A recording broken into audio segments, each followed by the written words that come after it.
প্রিয় শিক্ষার্থীরা, আসসালামু আলাইকুম। প্রিয় শিক্ষার্থী, সম্মানিত অভিভাবকবৃন্দ, সম্মানিত শিক্ষক মণ্ডলী এবং আপনারা যা দেখছেন, আজকের ক্লাসে সবাইকে স্বাগতম। বরাবরের মতোই আমি AR মোহাম্মদ মেহেদী মাসুম চৌধুরী, সহকারী শিক্ষক, দিনাজপুর সরকারি বালিকা উচ্চ বিদ্যালয়, দিনাজপুর, নবম এবং দশম শ্রেণীর শিক্ষার্থীদের জন্য পদার্থবিজ্ঞান নিয়ে আলোচনা করব। প্রিয় শিক্ষার্থীরা, আমাদের চতুর্থ অধ্যায়ের কাজ, ক্ষমতা এবং শক্তি আলোচনা চলছিল। গত ক্লাসে আমরা বিভব শক্তি এবং গতিশক্তি নিয়ে আলোচনা করেছি এবং শক্তির নিত্যতার সূত্র দেখেছি। গতদিন আমরা শক্তির নিত্যতার সূত্র দেখেছি পড়ন্ত বস্তুর ক্ষেত্রে। আমি আজকের ক্লাসটি নেওয়ার ক্ষেত্রে কৃতজ্ঞতা জানাচ্ছি দেবদাস কর্মকার স্যার, সিনিয়র সহকারী শিক্ষক, নিউ মডেল মহবুবী উচ্চ বিদ্যালয়, রাসেল স্কয়ার, শুক্রবাদ। তার কিছু কিছু কন্টেন্টের কিছু ছবি এই ক্লাসটি নেওয়ার জন্য ব্যবহার করেছি। তো প্রিয় শিক্ষার্থী, লক্ষ্য করো, এখানে একটি পেন্ডুলাম আরেকটি পেন্ডুলামকে আঘাত করছে। এখানে কিন্তু বরাবরই বিভব শক্তি গতিশক্তিতে ট্রান্সফার হচ্ছে এবং গতিশক্তি বিভব শক্তিতে ট্রান্সফার হচ্ছে। এটাই আমাদের শক্তির নিত্যতার সূত্র।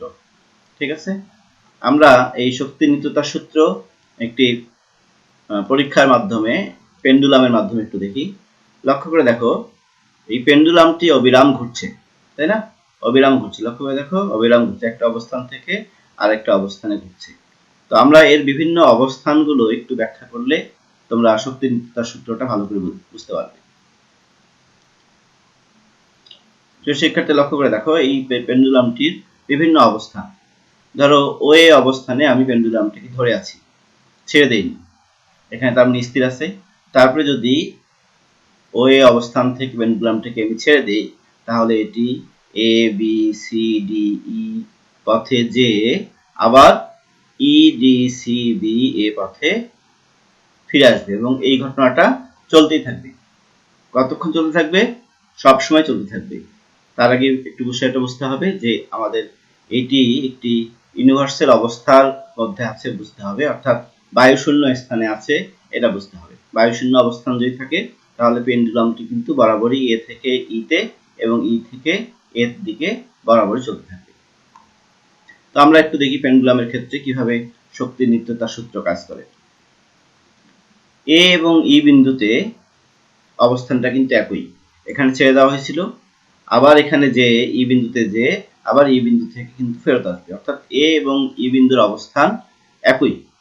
এ এবং ই বিন্দুতে কি হয়, এখানে বিভব শক্তিটা সর্বোচ্চ অবস্থায় থাকবে, কারণ হলো এখানে ধরে রাখা আছে গতিশক্তি 0। গতিশক্তি 0 হওয়ার কারণে বিভব শক্তি সর্বোচ্চ। এম হলো ববটির ভর, জি হলো অভিকর্ষ ত্বরণ এবং এইচ হলো ভূপৃষ্ঠ থেকে এর উচ্চতা। তাহলে এখানে বিভব শক্তি কত, গতিশক্তি কত? এখানে গতিশক্তি 0, কারণ এখানে ভি এর মান 0, বেগ 0 থাকার কারণে গতিশক্তি 0।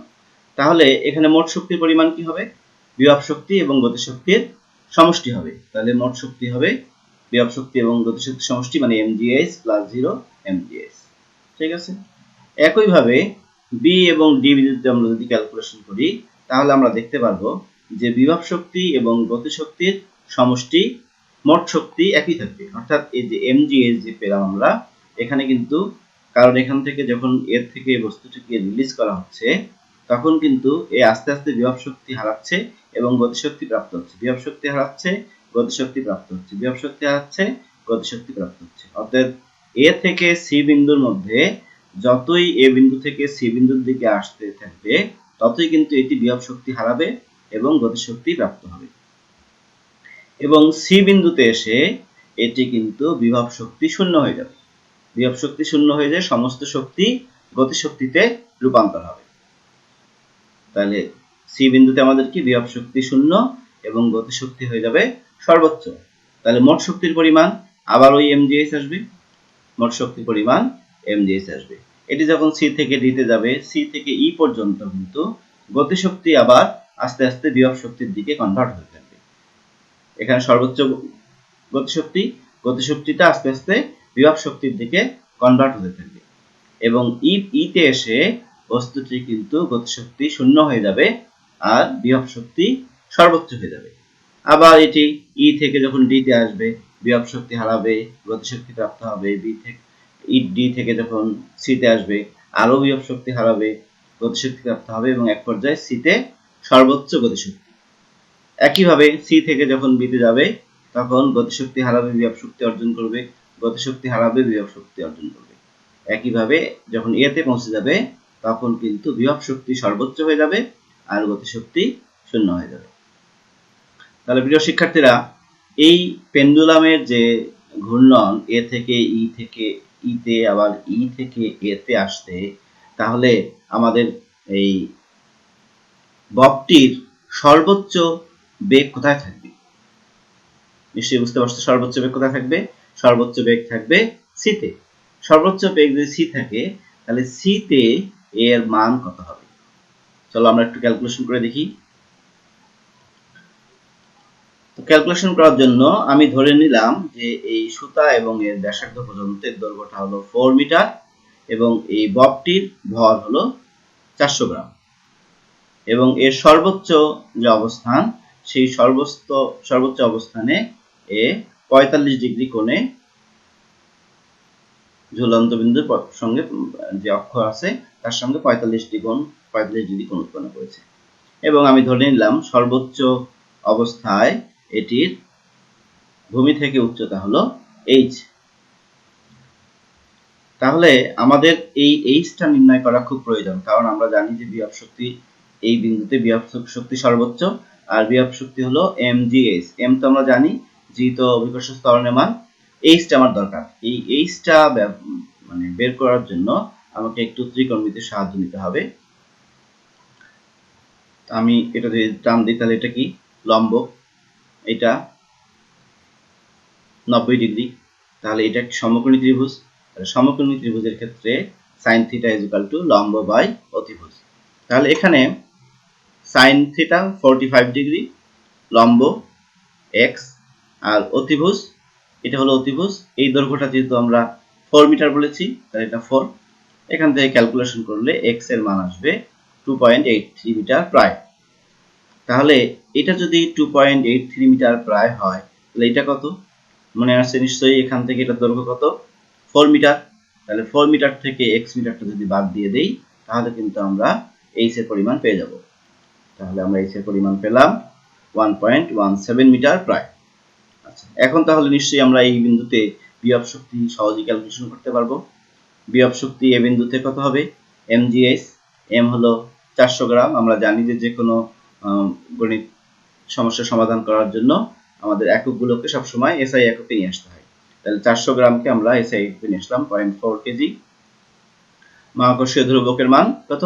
9.8 আর h আমাদের ছিল 1.17 মিটার প্রায়। তো সেখান থেকে আমরা পেলাম যে এই অবস্থানে বিভব শক্তির মান হলো mgh। আর আমরা জানি যে mgh অর্থাৎ এই জায়গায় বিভব শক্তি সর্বোচ্চ, গতিশক্তি কত? গতিশক্তি কিন্তু 0। বিভব শক্তি যদি সর্বোচ্চ হয়, গতিশক্তি যদি 0 হয় তাহলে টোটাল শক্তিটা কত? টোটাল শক্তি বিভব শক্তি অর্থাৎ 4.59 জুল, এটি আমাদের কিন্তু টোটাল শক্তি। আচ্ছা, তাহলে এখন এই জায়গার কথা চিন্তা করি, তাহলে এখানে গতিশক্তি কত হবে? Half mv²। আমি এর আগে বললাম যে এইখানে বিভব শক্তি সর্বোচ্চ, এ থেকে বি তে যখন আসবে তখন আস্তে আস্তে এটি বিভব শক্তি হারাবে, গতি শক্তি অর্জন করবে এবং বি অবস্থানে বিভব শক্তির পরিমাণ থাকবে 0 আর গতিশক্তির পরিমাণ থাকবে সর্বোচ্চ। তো গতিশক্তির পরিমাণ যদি সর্বোচ্চ হয় তাহলে গতিশক্তি কত? Half mv²। তাহলে এখানে গতিশক্তি 4.59, কারণ সর্বোচ্চ সব শক্তি এখানে গতিশক্তি রূপান্তর হয়েছে। হাফ m হলো বস্তুটির ভর v²। এখান থেকে যদি আমরা ক্যালকুলেশন করি তাহলে আমরা দেখতে পারবো 4.79 মিটার পার সেকেন্ড হলো এই অবস্থানে অর্থাৎ বি অবস্থানে বস্তুটির বেগ। বুঝতে পেরেছো আশা করি। তাহলে এই ধরনের যে কোনো সমস্যার সমাধান আমরা করতে পারবো ইনশাআল্লাহ। ওকে, ধন্যবাদ। এখন আমরা এই ধরনের একটা প্রশ্ন দেখি, গাণিতিক সমস্যা একটু দেখি। এটা হলো পড়ন্ত বস্তুর ক্ষেত্রে এই একটা বস্তু 5 কেজি ভরের বস্তু, এটা ভূপৃষ্ঠ থেকে 50 মিটার উপরে উঠিয়ে রাখা আছে, ঠিক আছে। তারপরে এই অবস্থান থেকে বস্তুটিকে পড়তে দেওয়া হলো, ছেড়ে দেওয়া হলো। বস্তুটিকে যদি ছেড়ে দেওয়া হয় তাহলে প্রশ্ন হলো যে ভূপৃষ্ঠ থেকে কত উচ্চতায় বিভব শক্তি গতিশক্তির 1/4 হবে, অর্থাৎ কোন অবস্থানে। আমি ধরে নিলাম যে ভূপৃষ্ঠ থেকে x মিটার উপরে। যেহেতু আমরা বিভব শক্তি বের করব, বিভব শক্তি ক্যালকুলেশন করার সময় আমি গত ক্লাসে বলেছি যে সবসময় দেখতে হয় ভূপৃষ্ঠ থেকে কত উপরে আছে উচ্চতা, আর যদি গতিশক্তি বের করতে হয় তাহলে উপর থেকে কত দূর নিচে নামলো। যেহেতু আমরা বিভব শক্তি বের করব এই জন্য আমরা এটাকে x ধরলাম। তো মনে করি যে ভূপৃষ্ঠ থেকে x উচ্চতায় বিভব শক্তি গতিশক্তির 1/4 হবে। এখানে কি কি দেওয়া আছে একটু খেয়াল করো দেখি। বস্তুটির ভর দেওয়া আছে m কেজি, উচ্চতা দেওয়া আছে 50 মিটার এবং অভিকর্ষ ত্বরণের মান দেওয়া আছে 9.8 মিটার পার সেকেন্ড স্কয়ার। তাহলে আমরা কি বের করব? আমরা বের করব হলো x, দূরত্বটা ভূপৃষ্ঠ থেকে কত উপরে। তাহলে আমরা জানি যে এ বিন্দুতে এখানে সমস্ত শক্তিটি বিভব শক্তি হিসেবে সঞ্চিত আছে। তাহলে এখানকার যদি আমরা বিভব শক্তিটা বের করতে পারি তাহলে এখানকার টোটাল গতিশক্তি এবং বিভব শক্তির পরিমাণ এটাই থাকবে।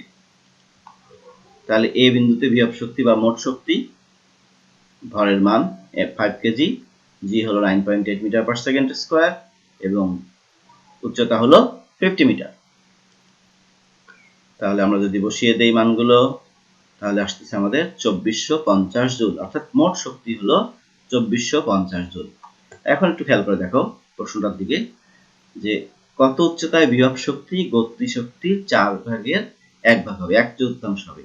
তার মানে গতিশক্তি আছে 4 ভাগ আর বিভব শক্তি আছে 1 ভাগ। মোট কয় ভাগ? মোট হলো 5 ভাগ। গতিশক্তি 4 ভাগ, তার 1 ভাগ হলো বিভব শক্তি, মানে মোট এটাকে 5 ভাগে ভাগ করতে পারি। 5 ভাগের 1টা ভাগ হলো বিভব শক্তি আর 4টা ভাগ হলো গতিশক্তি। তাহলে মোট শক্তি কত? 2450। এটাকে যদি 5 দিয়ে ভাগ করি তাহলে আমরা বিভব শক্তির পরিমাণটা পেয়ে যাব।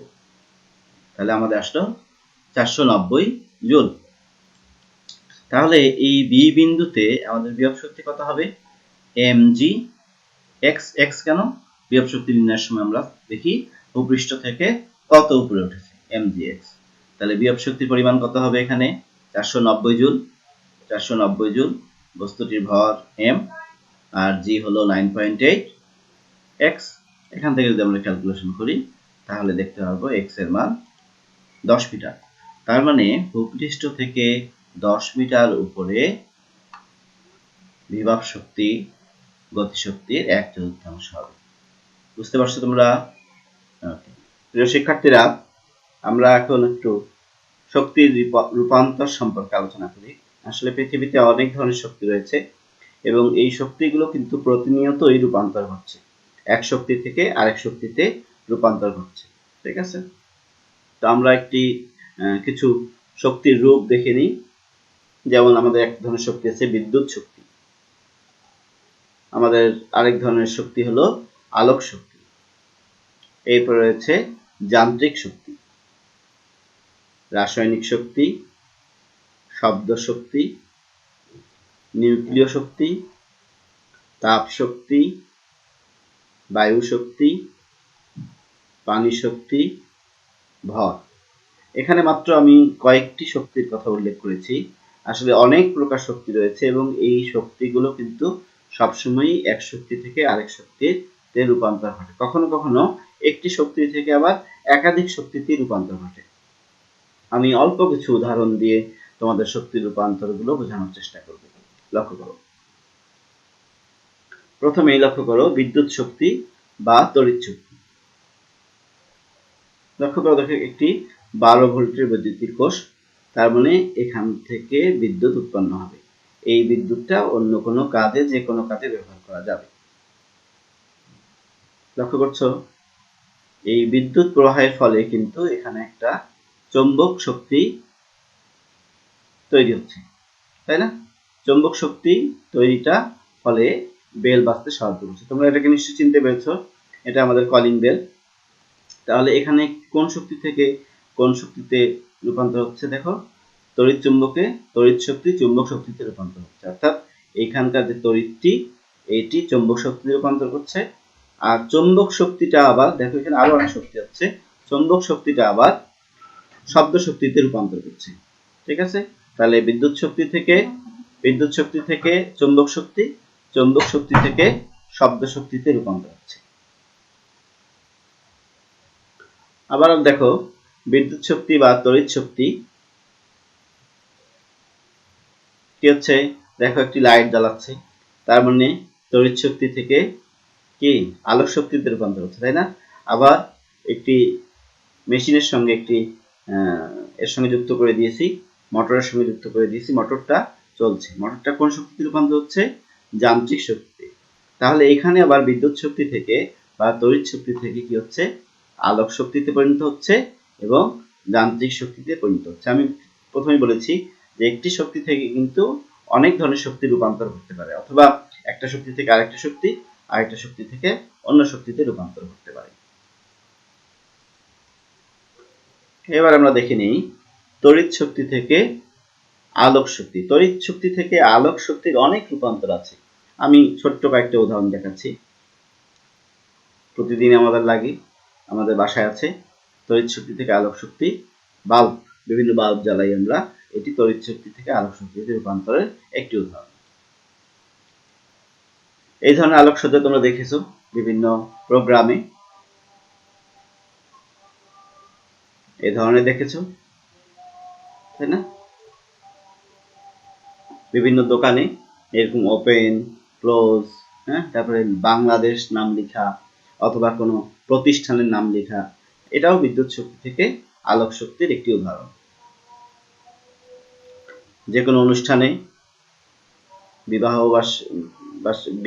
অনুষ্ঠানে, সামাজিক সাংস্কৃতিক অনুষ্ঠানে আমরা এই ধরনের, অথবা ঈদ উৎসব, পূজা উৎসব, এই ধরনের আমরা আলোকসজ্জা করে থাকি। এটা কিন্তু বিদ্যুৎ শক্তি থেকে আলোক শক্তিতে রূপান্তরের একটি উদাহরণ। আরো অনেক উদাহরণ আছে, আমি অল্প একটু দেখালাম।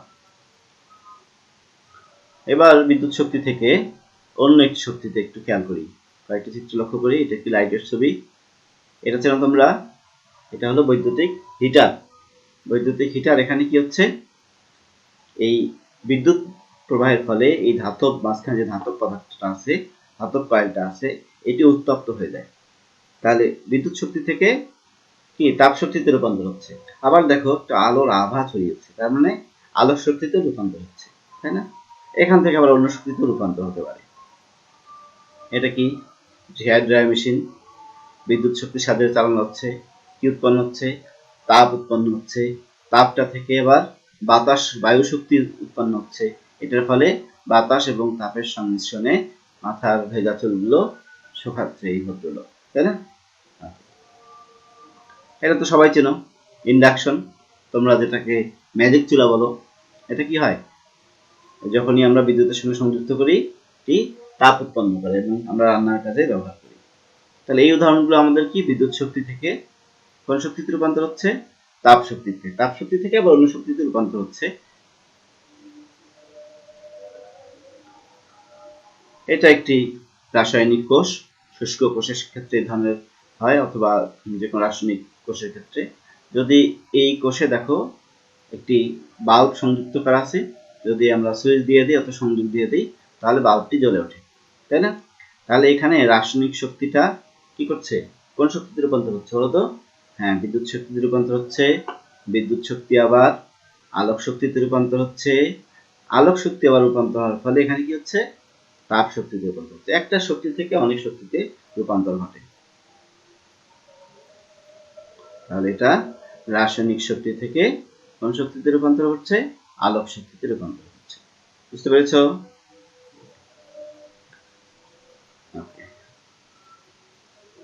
রাসায়নিক শক্তির আরো উদাহরণ দেখি। বাসায় নিশ্চয়ই এই ধরনের ঘটনা ঘটে, গ্যাসে রান্না করছে তোমার মা, তাহলে এখানে কি হচ্ছে, গ্যাসটা পোড়ানো হচ্ছে, মানে রাসায়নিক শক্তিটা কনভার্ট হয়ে যাচ্ছে। কোন কিসে কনভার্ট হচ্ছে, দেখো প্রথমে আলোক শক্তি, আলো জ্বলছে না, আলোক শক্তি, তাপ শক্তি, এখান থেকে আবার বায়ু শক্তিতেও রূপান্তর হচ্ছে, অনেক শক্তি। এখানে কি রাসায়নিক শক্তিটা পুড়িয়ে অন্যান্য শক্তিতে পরিণত হচ্ছে। গাড়ি চালাই আমরা কি দিয়ে, পেট্রোল দিয়ে, ডিজেল দিয়ে, তাই না?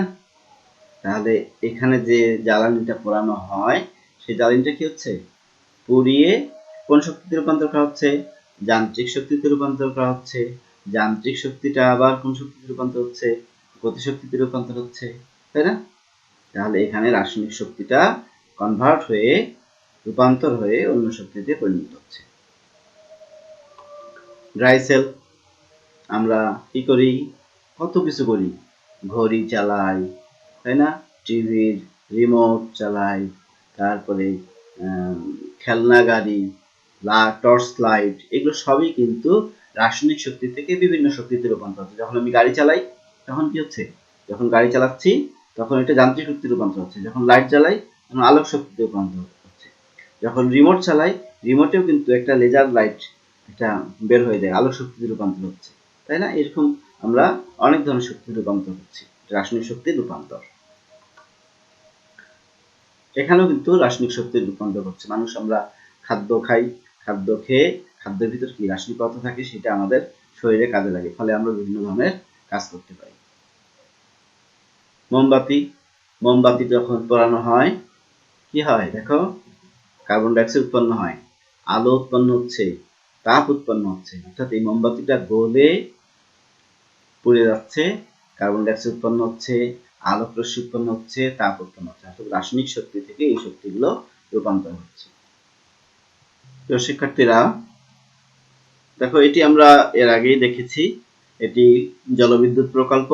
এখানে কি হয়, পানির উচ্চতাকে বাড়িয়ে বিভব শক্তিটা বাড়িয়ে দেওয়া হয়, বিভব শক্তি বাড়িয়ে বিভব শক্তিটাকে গতিশক্তিতে পরিণত করা হয়, এবং পানিটা যখন এই পাশ দিয়ে পড়ে তখন এখানে একটি টারবাইন থাকে, ফলে টারবাইনটি ঘোরে, টারবাইনটি ঘুরলে এখানে একটি বিদ্যুৎ উৎপন্ন হয়, এবং এই বিদ্যুৎ শক্তি থেকে আলোক শক্তি, তাপ শক্তি, অন্যান্য শক্তিতে রূপান্তর হয়, তাই না? এটা আমরা আগেই দেখেছি।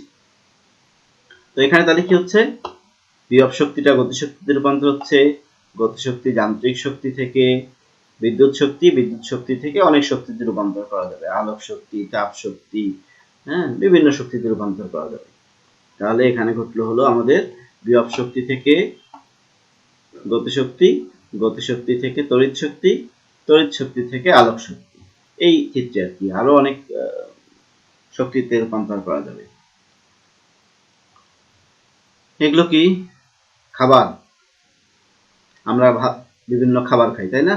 এইগুলোতে খাদ্যের রাসায়নিক শক্তি সঞ্চিত থাকে, খাদ্যের রাসায়নিক শক্তি সঞ্চিত থেকে এটা আমাদের বিপাক করে, এবং এটি আমাদের শরীরে শক্তি যোগায়, কাজ করার সামর্থ্য অর্জন করে। দেখো সেখান থেকে আবার কি করছে, এই ব্যক্তিটি রিক্সা চালাতে পারতেছে, তার মানে আবার যান্ত্রিক শক্তিতে রূপান্তর করতে পারছে, তাই না? তার মানে আমরা রাসায়নিক শক্তি থেকে যান্ত্রিক শক্তিতে রূপান্তর করতে পারবো। তাহলে খাদ্য থেকে রাসায়নিক পদার্থ, রাসায়নিক শক্তি থেকে, রাসায়নিক শক্তি থেকে আমরা কি করছি, তাপ শক্তিতে রূপান্তর হচ্ছে, হ্যাঁ, আমরা এনার্জি পাচ্ছি, এবং সেখান থেকে গতিশক্তিতে রূপান্তর হচ্ছে। দেখো এই ধরনের ইঞ্জিন হয়তো তোমরা দেখোনি, এটা এক সময় ছিল, এটাকে বলা হয় স্টিম ইঞ্জিন। স্টিম ইঞ্জিন, এইখানে মূলত কয়লাকে পুড়িয়ে তাপ উৎপন্ন করা হয়, এবং এই তাপ শক্তিটা যান্ত্রিক শক্তিতে রূপান্তর করা হয়। তাহলে দেখো এখানে শক্তি রূপান্তর কিভাবে করছে, কয়লায় রাসায়নিক শক্তি সঞ্চিত থাকে, আর রাসায়নিক শক্তিটা পোড়ানোর ফলে কি হচ্ছে, রাসায়নিক শক্তিটা তাপ শক্তিতে রূপান্তর হচ্ছে, তাপ শক্তির ফলে এটি যান্ত্রিক শক্তিতে রূপান্তর হচ্ছে। ওখানে যে পানিটা থাকে সেই পানিটা বাষ্প হয়, সেই বাষ্পটা যান্ত্রিক শক্তিতে রূপান্তর হয়। এখানে অনেক কটা কনভার্ট হচ্ছে, রাসায়নিক শক্তি, রাসায়নিক শক্তি থেকে তাপ শক্তি, তাপ শক্তি থেকে বাষ্প শক্তি, বাষ্প শক্তি থেকে যান্ত্রিক শক্তি। এরকম কিন্তু একটি শক্তি থেকে কিন্তু অন্যান্য বিভিন্ন শক্তিতে রূপান্তর ঘটে। তাহলে আমরা এখানে লক্ষ্য করলাম তাপ শক্তি থেকে যান্ত্রিক শক্তি, যান্ত্রিক শক্তি থেকে আবার এটি গতিশক্তি প্রাপ্ত হয়েছে। চেনো এটা তোমরা, পারমাণবিক চুল্লি আমাদের বাংলাদেশে কিন্তু এটি তৈরি হচ্ছে, জানো কোথায়, রূপপুর বিদ্যুৎ প্রকল্পে এই পারমাণবিক চুল্লি স্থাপন হচ্ছে, এখান থেকে আমরা বিদ্যুৎ পাবো। এই পারমাণবিক চুল্লি থেকে আমরা তাপ পাবো, তাপ থেকে বিদ্যুৎ শক্তি পাবো, আর বিদ্যুৎ শক্তি পেলে তো বুঝতে পারছো যে কোনো শক্তিতে রূপান্তর করা যাবে। এখানে আমি দেখিয়েছি যে তাপ শক্তি থেকে তড়িৎ শক্তি, তড়িৎ শক্তি থেকে আলোক শক্তি। এটা কি সাউন্ড, মাইক সাউন্ড, শব্দ শক্তি। শব্দ শক্তি মনে করো আমি এখানে টেলিফোনে কথা বলছি, অন্য জায়গায় অন্য জেলায় কেউ শুনতে পাচ্ছে, অথবা বিদেশে কোনো জায়গায় শুনতে পাচ্ছে, তাহলে শব্দটা কি সরাসরি ওখানে যায় না, শব্দটা কিন্তু বিদ্যুৎ চুম্বকীয় তরঙ্গ আকারে যায়। তাহলে শব্দ শক্তিটা আগে বিদ্যুৎ চুম্বকীয় তরঙ্গে কনভার্ট হয়ে যাচ্ছে, আবার ওইখানে আবার এই বিদ্যুৎ চুম্বকীয় তরঙ্গটা আবার কনভার্ট হয়ে শব্দ শক্তিতে রূপান্তর হচ্ছে। বুঝতে পেরেছো? তাহলে এটি কি শব্দ শক্তি থেকে কোন শক্তি, তাড়িত চুম্বক শক্তি বা তাড়িত তড়িৎ শক্তি, সেটা হলো সেখান থেকে আবার শব্দ শক্তি। এরকম বিভিন্ন শক্তিতে কিন্তু এক শক্তি থেকে অন্য শক্তিতে রূপান্তর হবে। কিছুক্ষণ আগে যেটা বলেছি পারমাণবিক চুল্লি থেকে নিউক্লিয়ার শক্তির মাধ্যমে তাপ শক্তি উৎপন্ন হয়, তাপ শক্তি থেকে বিদ্যুৎ শক্তি উৎপন্ন হয়, আর বিদ্যুৎ শক্তি উৎপন্ন হলে অনেক কিছুই করা সম্ভব। লক্ষ্য করে দেখো একটু,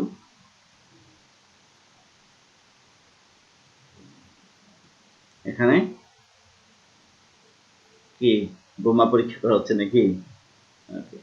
এখানে কি নিউক্লিয়ার শক্তি থেকে কোন শক্তিতে রূপান্তর হচ্ছে, তড়িৎ শক্তিতে রূপান্তর করছি। আমি কিছুক্ষণ আগে দেখেছি তড়িৎ শক্তি থেকে যান্ত্রিক শক্তিতে রূপান্তর হচ্ছে। এইভাবে কিন্তু একটা শক্তি থেকে অনেকগুলো শক্তির রূপান্তর সবসময় করতে হবে। তো শিক্ষার্থীরা, ঠিক আছে, আমরা শক্তি রূপান্তর সম্পর্কে জানলাম। এবার একটি বাড়ির কাজ নিয়ে নাও। বাড়ির কাজ হলো 10 কেজি ভরের একটি বস্তুকে 32 মিটার পার সেকেন্ড বেগে খাড়া উপরের দিকে নিক্ষেপ করা হলো। দেখাও যে বস্তুটি শক্তির নিত্যতা সূত্র মেনে চলে, অর্থাৎ বস্তুটির সব সময় বিভব শক্তি এবং গতি শক্তির মান নির্দিষ্ট থাকে, এটা দেখাতে হবে। তো আজকের ক্লাসটি তোমাদের কেমন লাগলো? আজকের ক্লাস সম্পর্কে যদি কোনো সমস্যা থাকে অবশ্যই আমাকে জানাবে। আর বাসায় আছো, স্বাস্থ্যবিধি মেনে চলবে। যদি কোনো কারণে বাসার বাইরে যাও, বাসার বাইরে থেকে যারা আসবে তোমাদের অভিভাবকরা, তাদেরকেও কমপক্ষে 20 সেকেন্ড ধরে সাবান পানিতে হাত ধুতে বলবে। বাইরে গেলে নিরাপদ দূরত্ব বজায় রাখতে বলবে। তোমরা প্রয়োজন ছাড়া বাইরে যাবেই না, আর পড়াশোনা চালিয়ে যাবে। আমাদের পেজের সঙ্গে সংযুক্ত থাকবে, পরবর্তী রুটিন দেখে আমাদের আগামী ক্লাসে তোমাদেরকে আমন্ত্রণ জানিয়ে আজকের মতো এখানে শেষ করছি। আল্লাহ হাফেজ, আসসালামু আলাইকুম।